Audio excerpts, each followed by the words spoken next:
Hello everyone, जय जगन्नाथ, राधे राधे। आज देखंतु आलू पोटलर गोटे बिना पियाज रसुण रे आलू पोटलर तरकारी बनैबा। आपण माने आपको उपास दिन मानक करिकी रुटी पट्टा पूरी भात ये सब रे खाई परिबे। एथिरे पियाज रसुण किछि पड़नी। मो पोटल पूरा मंजी काढ़ी देछि आ पतला पतला काटिची। एथिरे गोटे आलू देछि, 8टा पोटल आ गोटे आलू। आपको आम प्रथमे तेल रे टिके भाजी दबा।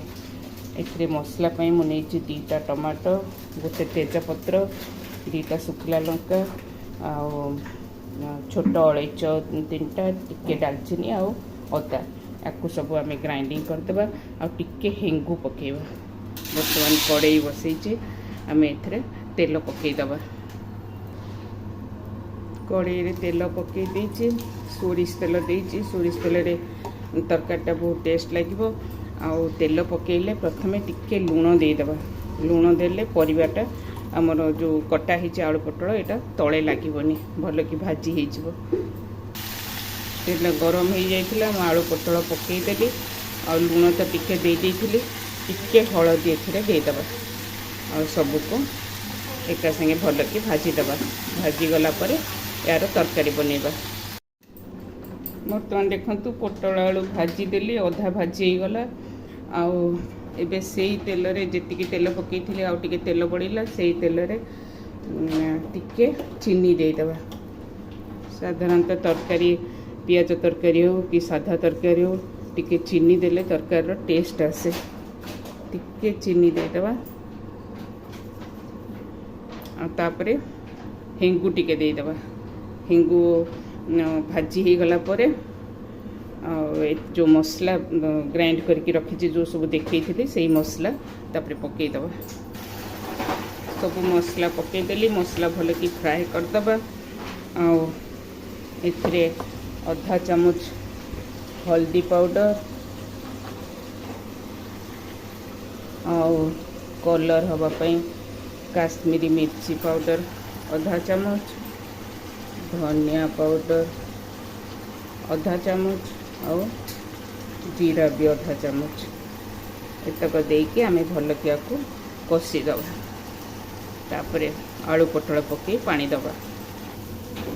देखो मसला पूरा भल कि फ्राए हो गला, तेल छाड़ी गलानी। एबे आम जो आलू पोटल भाजिक रखते आपको पकई दबा। आपको टिके भल कि कषिकी तापरे पानी दबा। आपण मैंने देखंतु केते जन को बड़ बड़ पोटल काटिकी पोटल आलू तरकारी करले टेस्ट लगेनी। आउ सेति भाई मु आपको आज छोट छोट पतला पतला करके लंबा लंबा करी काटी दीची। एमती थरे घरे बने कि खांतु, केमती लागुची मते जणेबे। आउ मो चैनल को नुआ हेतले सब्सक्राइब जरूर करिवे, लाइक करिवे, शेयर करिवे। यदि मो रेसिपी भल लागिला कमेंट जरूर करेंगे। देखो टिके कषि हो गले आम पानी देदेबा। बर्तमान भल कि कषि हो गला, एथे पानी देदेबा। पानी देके आपको 10 मिनट बसईदेबा। एबे देखंतु मोर आलू पोटल सब्जी पूरा रेडी हो गला। पूरा सिंपल तरीका से बनई। आउ आपण माने थरे टेस्ट करिवे, बहुत यमी लागिबो। आउ जदि भल लागिबो तेबे लाइक शेयर कमेंट करबा को जेपरि न भूलंती। आ मो चैनल को नुआ हेतले सब्सक्राइब जरूर करिवे। लास्ट रे एथिरे टिके घियो दे देबे। सब तरकारी रे मने रखंतु घियो टिके टिके देले लास्ट रे भल लागे। आउ धनिया पत्र पके देबे। बस एबे मोर तरकारी पूरा रेडी।